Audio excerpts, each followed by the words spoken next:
Tudo começou quando eu era criança. Eu tinha uma dependência emocional do meu pai e foi a partir daí que eu comecei a pensar em suicídio. Não tinha essa palavra na época. Eu pensava, não, tudo bem, eu não preciso sofrer com medo do meu pai morrer, porque eu posso morrer também. Quando ele morrer, eu vou morrer. E aí eu passei a pensar isso a partir de todos os dias nos próximos anos. E então, quando eu fui para a escola, eu acabei tendo alguns problemas também, sofri bullying e eu fui me distanciando das pessoas. E então, quando eu fui para o ensino médio, isso continuou, foi piorando. E aí eu acabei me acostumando a viver minha vida mais nas redes sociais, onde eu não tinha que lidar diretamente com as pessoas e o medo de ser rejeitada. E era mais fácil, então não precisava me preocupar tanto com a vida real. E aí eu fui com isso, depois eu saí do ensino médio e eu fiquei mais em casa e isso foi piorando. Eu tinha medo de atender o telefone, de atender a campainha.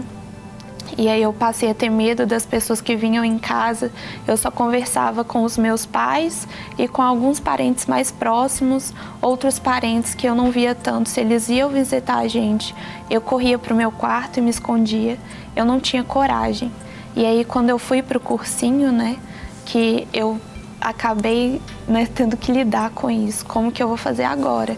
Que eu queria passar em medicina e aí eu precisava falar com as pessoas. E aí eu fui e acabei carregando uma carga muito grande de pressão, tanto para passar na faculdade quanto para lidar com as pessoas. E aí no meio do ano eu tive que sair do cursinho por uma pressão muito grande, fui piorando. Nesse momento eu até procurei um psiquiatra, um psicólogo e comecei a me tratar. Só que eu fui piorando cada vez mais. Até o final do ano, aí eu comecei a me automutilar, aí eu tentei me matar, eu surtava várias vezes. E aí chegou um momento que não dava mais, nada adiantava. E foi nesse momento que eu não esperava mais saída, eu não acreditava em nada, eu me tornei ateísta. Então a única saída era acabar com a minha vida. Mas aí o Senhor me salvou. Você consegue hoje dizer o porquê que você tinha tanto medo assim de perder o seu pai ou essa necessidade tão grande dele? Sim, porque eu me sentia responsável por ele, eu queria proteger ele. Ele veio de um outro casamento que foi um pouco difícil, então para mim, como uma criança, eu via ele como uma pessoa muito frágil que eu tinha que proteger. Doutor Lucas, é comum esse tipo de percepção na infância, principalmente essa inversão assim, de papéis, de acabar gerando esse sentimento numa criança? Tão comum assim não é, mas ela já dava vários sinais ali na infância que passaram despercebidos, Talvez fosse ali um caso de uma angústia de separação, que são transtornos ansiosos que vêm da infância, que já vinham ali, sintomáticos, aquilo foi passando, As pessoas não têm essa informação, é só uma preocupação, que bonitinho, gosta muito do pai, O pai sai e ele chora, e ele fica desesperado, como ama o pai, Mas já são sintomas ali que já vinha mostrando, já vinha dando sinais, que já vinham se manifestando ali desde a infância, que é uma história muito interessante para as pessoas ficarem atentas a isso, porque se tem preconceito com o tratamento de adulto, de criança, é muito maior. E quando a gente pega ali na infância, o resultado, o prognóstico, ele fica muito mais interessante. No processo, então, de amadurecimento, a gente precisa naturalizar essa questão do ficar sem o pai, ir para a escolinha, esses momentos que no processo de amadurecimento a gente já consegue perceber, às vezes, uma valorização exacerbada da presença do pai ou da mãe, uma necessidade muito grande dos pais. Sim, porque nesse quadro de angústia de separação é isso, A criança ele tem medo de perder o pai, tem medo de perder a mãe. E não consegue, às vezes, ficar longe daquela figura, Tem que ir lá dormir na casa da avó, não consegue, O pai sai para trabalhar, a mãe sai para trabalhar, a criança já fica ali meio desorientada, Com medo dela morrer, com medo de acontecer alguma coisa com o pai, com medo de acontecer com a mãe. isso não é esperado para a infância, não é esperado esse tipo de preocupação nesse nível, né? Nesse ponto dela ficar ali chorando demais, ela não conseguir ter que ficar com a camisa do pai, que ela relatou para a gente que tinha essa questão para o pai poder trabalhar, então isso já é sinal, né? Já não é uma coisa que a gente espera, então não está ali muito legal, não sei o que é, leva para olhar. Né? Vamos olhar, leva num psicólogo, alguém para fazer uma avaliação dessa criança para ver o que é da infância e o que não é. Você tinha quantos anos nessa época que você tinha necessidade de ficar com a camisa do seu pai? Você tinha uma necessidade muito grande dele? Eu tinha uns 5, 6 anos, mais ou menos. Você tem uma memória real desse momento ou muitas coisas você ouviu, seus pais te contaram? Não, eu lembro mesmo. Eu lembro de acordar cedinho, ele saía bem cedo. E eu acordava e eu chorava e insistia para ele me levar. Algumas vezes ele até me levava junto. E eu achava o máximo, né? Andar com meu pai e ficar junto dele, mas acabou de uma coisa que poderia ser inocente, realmente, como ele disse, virou uma dependência muito grande que eu não conseguia mais ficar longe dele.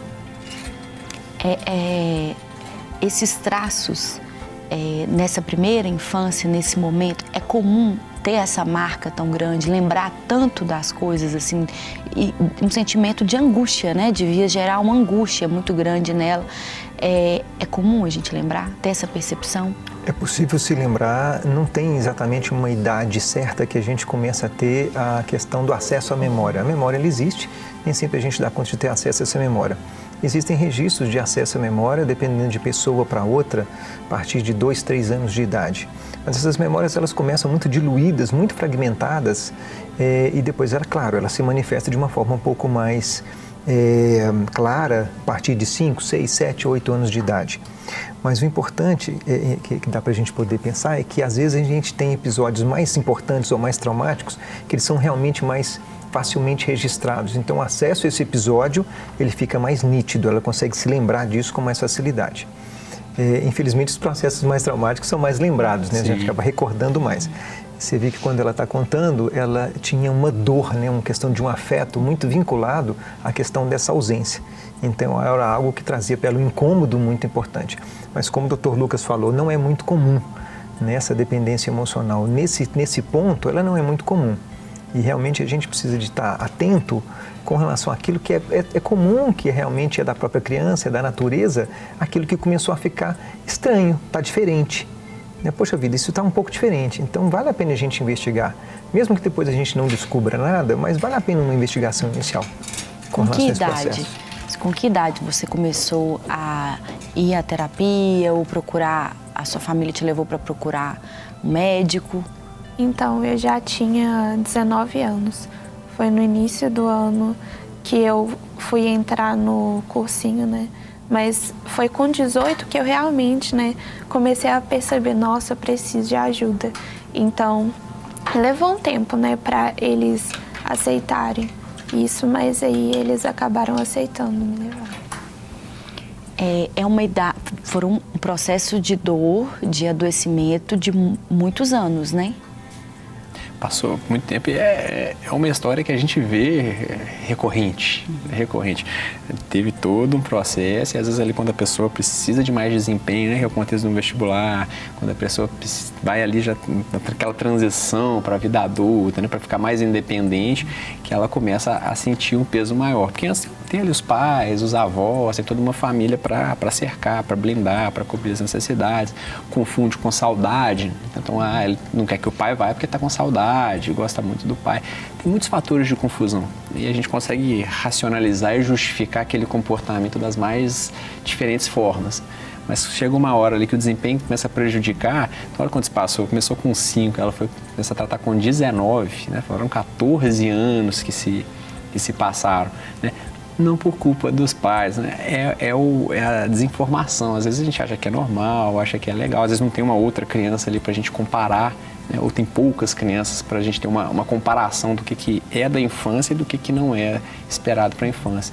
e demora, né? Perde-se um tempo grande de tratamento. Como você disse, se já é difícil, né, esse diagnóstico, quebrar alguns paradigmas e preconceitos com um adulto, você imagina no processo de uma criança, né? Sim, porque nisso que ela mostra da infância dela, já tinha traços de personalidade ali, né? Traços ali na infância que não são fixos, né? Não são rígidos, mas ela já demonstrava uma tendência a mais ansiedade, né? Até alguns sintomas emocionais. Essa dificuldade de separação, essa preocupação excessiva, não é o que a gente espera, né, que a criança tenha na infância. Ela pode ter saudade, né? Tô dormindo ali 3 dias na vovó, fico com saudade da mamãe, ligo, choro, quero conversar, férias, vou pra casa do amiguinho, quero voltar.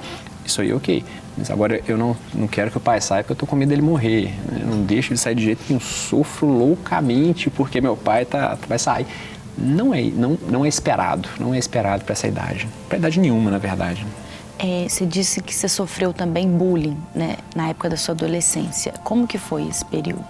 Então, porque eu tenho hipertiroidismo, eu acabo, né, que eu fico tremendo nas extremidades. Então, na escola, né, como é algo diferente, aí os amiguinhos começavam a falar, é a Maria tremedeira e tal.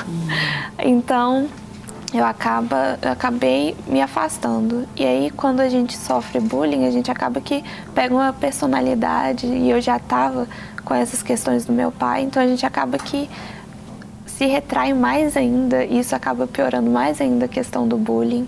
E isso durou por anos também, em todas as escolas que eu estive depois da 5ª série. E uma realidade que você também recebe muitas pessoas, né, Guilherme, em consultório, com ofensas, piadas, brincadeiras, que às vezes para aquela pessoa que ouve, cada um vai interpretar e dar um significado para aquilo ali de uma forma diferente, né? O que acontece é que dentro do ambiente da infância, as crianças conseguem ser muito cruéis às vezes, né? Então a gente acha que não, mas elas conseguem ser cruéis o suficiente. O ambiente escolar é muito propício para isso, as crianças estão ainda dentro de uma formação, criando maturidades emocionais. Então isso é comum, né? Pessoas às vezes que não têm tanta intenção de fazer o mal, mas acaba fazendo, né? Com uma palavra maldita, uma palavra mal colocada, o apelido. E o outro que às vezes está num estado de sofrimento ou que ainda não atingiu essa maturidade emocional para se defender, vai acabar entrando ainda no estado de reforço desse sofrimento. E olha que interessante, quando ela coloca que onde é que foi o refúgio que ela acabou encontrando? Na virtualidade e nas redes sociais. Muitas vezes, quando esse espaço que eu tenho, que é o espaço da naturalidade, da família, desse conforto que eu tenho dentro de casa, das redes de relacionamento direto, quando eles falham de alguma maneira, não culpa obviamente dos pais, mas por uma questão mesmo dessa dinâmica não está funcionando, o acesso hoje à virtualidade ele é muito fácil, né? Está na palma da mão. Então ele vai encontrar esse apoio nessas redes. É claro que tem um aspecto saudável disso e ele é inevitável, não tem volta para esse caminho. Mas ele também tem que ser observado com muito cuidado, né? Porque dentro desses grupos eu tenho aí uma série de possibilidades que eu encontro que não são criativas, elas são destrutivas. Se eu encontro muitas vezes numa rede social um grupo que me acolhe, dependendo do acolhimento que ele me faz, ele atrapalha. Porque ele começa a sugerir uma série de ideias para mim e que me levam para um processo mais destrutivo ainda. Então é muito comum você achar, por exemplo, o grupo, você está passando por um processo de dor, existem pessoas que sofrem aquela mesma dor e começam a discutir sobre aquilo, mas não de uma forma a sair daquele processo, mas de emergir ainda mais naquele processo. Tipo então existe tudo, vício. Como se fosse mesmo a manutenção daquilo, a manutenção do processo de adoecimento. Então rede social é um caminho que não tem lei. Um caminho que não tem absolutamente como você ter não é um ambiente para se tratar, vamos dizer assim. Né? Você tem uma série de informações, mas você precisa ter o cuidado para onde que você está indo. E é claro que a gente vai encontrar uma série de hoje pessoas com boa intenção e que favorecem a busca de um processo de ajuda. Mas isso aconteceu com ela de forma contrária, né? Sim, inclusive foi interessante você falar disso porque eu passei por isso também, né? E nisso eu encontrei várias pessoas que sentiam algumas coisas similares, só que ao invés de ser algo que ajudasse, apesar da boa intenção, todo mundo afundava junto. Quais os perigos escondidos nas redes sociais? Como o processo de adoecimento se intensifica em meio ao isolamento? Vamos ver no próximo episódio da série Você é um Bom Motivo para Viver.